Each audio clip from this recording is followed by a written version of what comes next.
Doctor ortho Ayurvedic oil और capsule, अब दर्द भी घुटने टेकेगा। रायगढ़ कोरबा में तेज बारिश से घरों में घुसा पानी। बस्तर सरगुजा संभाग में हैवी रेन का येलो अलर्ट। रेलवे ट्रैक पर चट्टान गिरने से 2 ट्रेन हुई कैंसिल।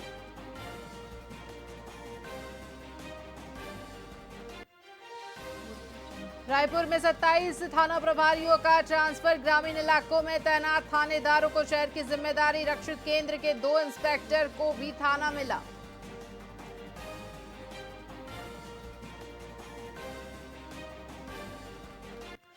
रायपुर में हुई राज्य स्तरीय डॉज बॉल प्रतियोगिता। सभी जिलों के खिलाड़ी हुए शामिल। रायपुर की बेटियों ने पहले स्थान पर मारी बाजी।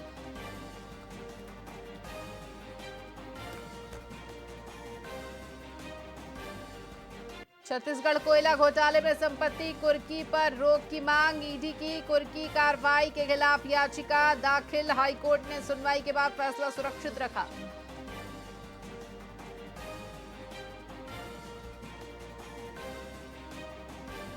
पूर्व मंत्री रविंद्र चौबे का केंद्र राज्य सरकार पर हमला। किसानों की दुर्दशा पर बरसे पूर्व मंत्री चौबे।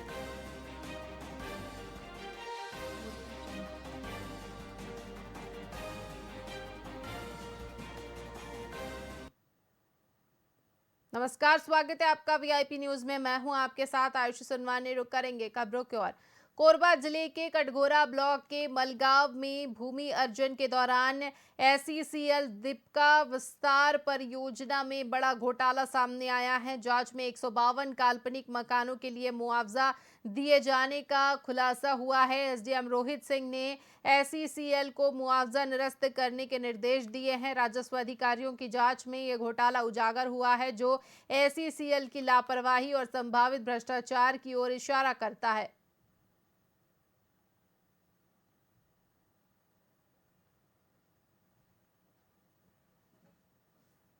दरअसल जब मलगांव को विस्थापन किया जा रहा था तो ऐसी जानकारी प्राप्त हुई, जीपीएस बेस्ड फोटोग्राफ्स और गूगल अर्थ से जो इमेज मिली उनके आधार पर 152 ऐसे मकान पाए गए जो वहाँ मौके पर मौजूद नहीं थे। उन्हीं की निरस्ती के लिए एसईसीएल जीएम को डिप्को को भेजा गया। अगर ऐसे ही उसमें लिखा गया है कि ऐसा भी किसी का भुगतान पूर्व में कर दिया गया है तो उसके लिए वसूली की कितना भुगतान किया गया ये भी बताएंगे और साथ ही उसकी वसूली की प्रक्रिया भी स्टार्ट करेंगे।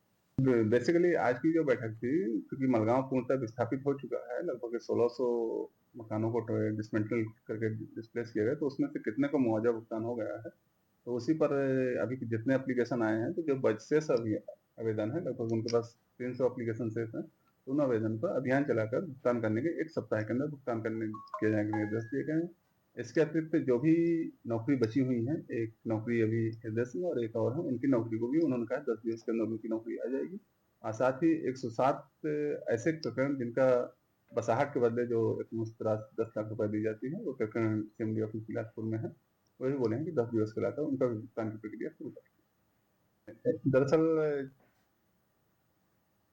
छत्तीसगढ़ के पूर्व मुख्यमंत्री भूपेश बघेल के करीबी कारोबारी के श्रीवास्तव को रायपुर पुलिस ने 5 दिन की रिमांड खत्म होने पर सीजेएम गिरीश कुमार मंडावी की कोर्ट में पेश किया। कोर्ट ने ईओडब्ल्यू और एसीबी की अर्जी मंजूर करते हुए श्रीवास्तव की रिमांड 5 जुलाई तक बढ़ा दी है। ठगी के मामले में तेलीबांधा थाना पुलिस उससे पूछताछ कर रही है। ईओडब्ल्यू जल्द ही इस मामले में अलग से एफआईआर दर्ज कर सकती है।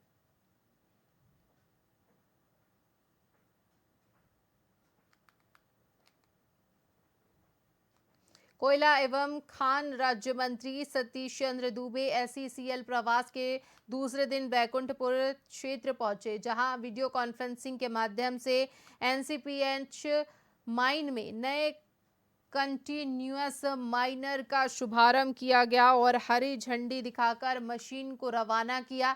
इस अवसर पर उन्होंने कहा कि कोयला मंत्रालय नई और अत्याधुनिक तकनीक के माध्यम से भूमिगत खदानों से उत्पादन बढ़ाने की दिशा में काम कर रहा है और साल 2030 तक भूमिगत खदानों से 100 मिलियन टन उत्पादन करने का लक्ष्य रखा है।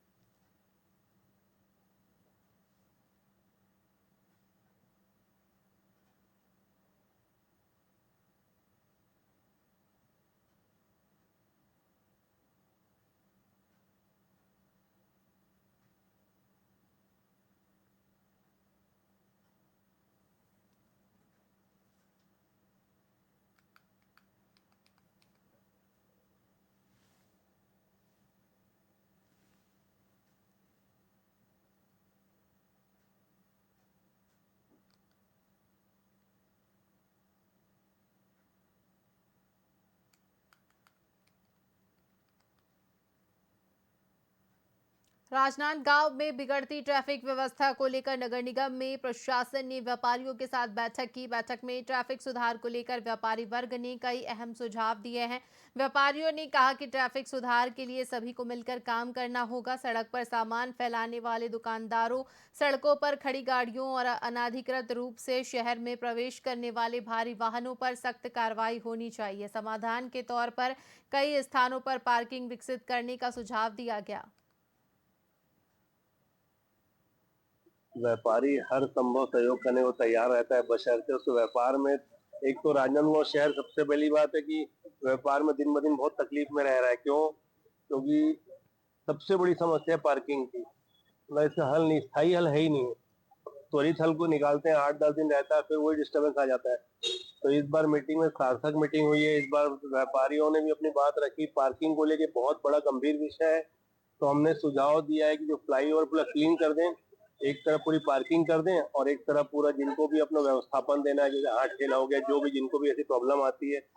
शहर में जो यातायात की व्यवस्था कैसे सुधारी जाए, इसमें नियमित रूप से व्यापारियों के साथ, जनप्रतिनिधियों के साथ बैठक की जाती रही है और इसी क्रम में जैसे वन वे किया गया है, लोगों को, व्यापारियों को सड़क पे व्यवस्थित तरीके से गाड़ी खड़ी करें, सामान न रखें, समझाइश दी गई है। उसी क्रम में आज और बैठक ली गई और किस प्रकार से आगामी जो यातायात व्यवस्था को सुधारा जा सकता है उस पर चर्चा हुई है और उसके क्रियान्वयन के लिए जो है डेट और दिशा निर्धारित की गई। शहर के अव्यवस्थित यातायात को सुधारने के लिए ये तीसरी बैठक थी, जिसमें चेंबर ऑफ कॉमर्स के प्रतिनिधि, जिला प्रतिनिधि और प्रदेश प्रतिनिधि भी उपस्थित थे। जो प्रभावित क्षेत्र है वहाँ के व्यापारियों को भी आमंत्रित किए थे और इस बैठक बहुत सकारात्मक रही और इसमें ये निर्णय हुआ है कि जो भी अव्यवस्थित क्षेत्र वाला बाजार है वहाँ 2-3 दिन बाद से एक ड्राइव चलेगा, जिसपे जो सामान बाहर रखे हैं उसको अंदर रखवाने की कार्यवाही होगी और जो टेम्परेरी एनक्रोचमेंट किए हुए हैं, चाहे वो अपना दुकान का बोर्ड लगा के हो या सामान बाहर रख के हो या और भी किसी तरह से, उसको हटाने की भी कार्यवाही करेंगे और उसको व्यवस्थित करने के सिलसिले में फ्लाईओवर के पूरे नीचे का भाग को खाली कराने की भी कार्यवाही कल या परसों से इसको हम प्रारंभ करने जा रहे हैं।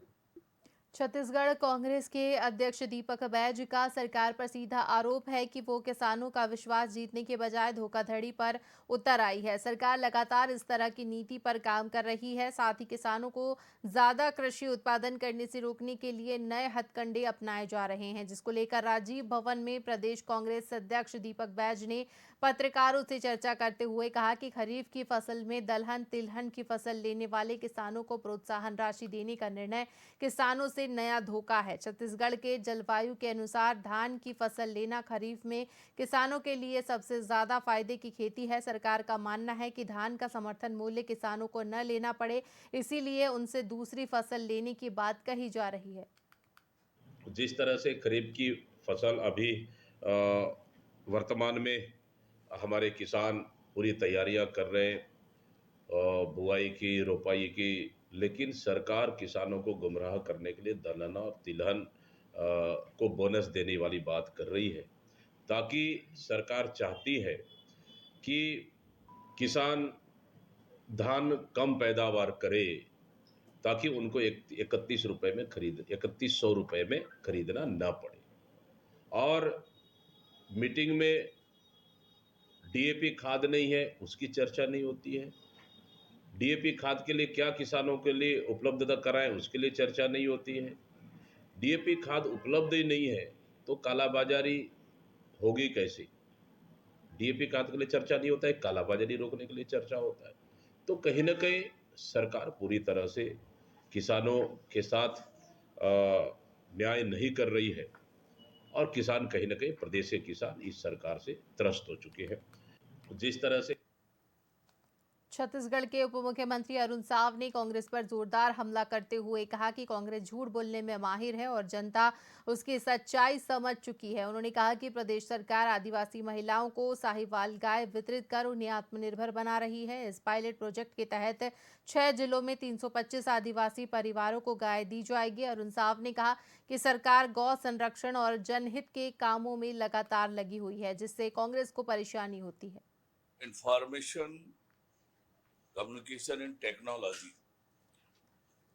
आज के समय में तकनीकी का इस्तेमाल करके शिक्षा के स्तर को ऊंचा करना, शिक्षा की गुणवत्ता को बढ़ाना और लगभग 1250 स्कूलों में इसके लिए लैब आदि बनाए जा रहे हैं ताकि हमारे छत्तीसगढ़ के बच्चों को अंतर्राष्ट्रीय स्तर की शिक्षा मिल सके और टेक्नोलॉजी के माध्यम से उनकी योग्यता क्षमता में विस्तार हो, राष्ट्रीय स्तर की प्रतियोगी परीक्षाओं के लिए वे तैयार हो।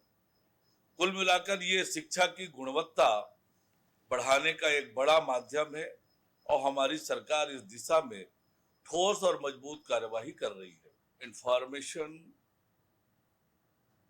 इसी के साथ खबरों में फिलहाल इतना ही। बने रहिए VIP न्यूज़ के साथ। मुझे दीजिए इजाज़त। नमस्कार।